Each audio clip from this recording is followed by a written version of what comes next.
السلام علیکم ګرانو مینوالو، امید لرم چې روغ جوړ به وئ او د ژوند په مزو کې به وئ. ملګرو نیو ویډیو کې درته هرکلی وایم. ملګرو تازه او افسوسناک خبر مخې ته راغلی دی. د بنو سره تعلق لرونکی د 18 کالو ځوان مدلي نامه یې دی چې نن سبا یې د بجلي کرنټ د واجې په ماشین کې کار کولو د بجلي کرنټ د واجې وفات شو. آیا دا څنګه وفات شو او د ده وفات کېدو باره کې د مور او د پلار څه ملګرو مکمل معلومات تر سره په دې ویډیو کې شریکوم. زموږ ویډیو در سره پوره په پوره وګورئ چې مکمل معلومات نه خبر. ملګرو که تاسو زموږ په چینل نیو وئ نو زموږ چینل سره سبسکرایب کړئ چې زموږ کومه نوې ویډیو راځي چې هغه تاسو ته زر تر زره دررسي، او د دې سره د ټالۍ نشانه مو ووایئ چې د تازه خبر نه تاسو زر تر زره خبرېږئ. ملګرو ډېره افسوسناکه واقعه مخې ته راغلې دی. د بنو سره تعلق لرونکی محمد علي چې د 18 کالو ځوان دی او په بنو کې د ماشین د ژرندې کار یې کولو چې په هغې کې به د خلکو به د کلي خلکو به ورله غنم راړل او هغه غنم به یې وړه کول او ډېر اخلاقي او عزتداره غوندې هلک و.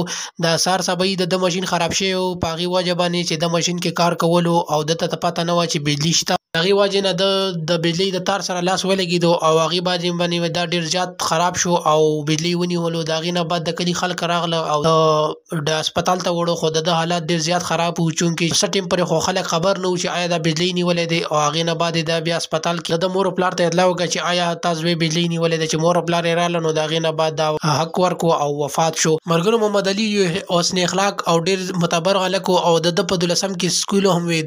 د ده سبایي سر وختي کې به د ماشین کار کولو، د هغې نه بعد به سکول ته تلو او د سکول نه چې راغله بیا د بیا ماشین کار کولو. ځکه چې د والد صاحب بوډا و نو د هغې به د خپله ټوله ذمهواري د کور کارونه مکمل کول. په دې وجو باندې ملګرو ډېر افسوسناکه واقعه شوې دی چې د نور وروڼه هم واړه دي چې د هغې د وجې د ده پلار باندې ډېر زیات غټ بوج پرېوت. ملګرو ډېر افسوسناکه ملګرو که تاسو زموږ ویډیو خوښه شوي وي نو زموږ نورې ویډیوګانو دپاره چینل ضرور سبسکرایب کړئ.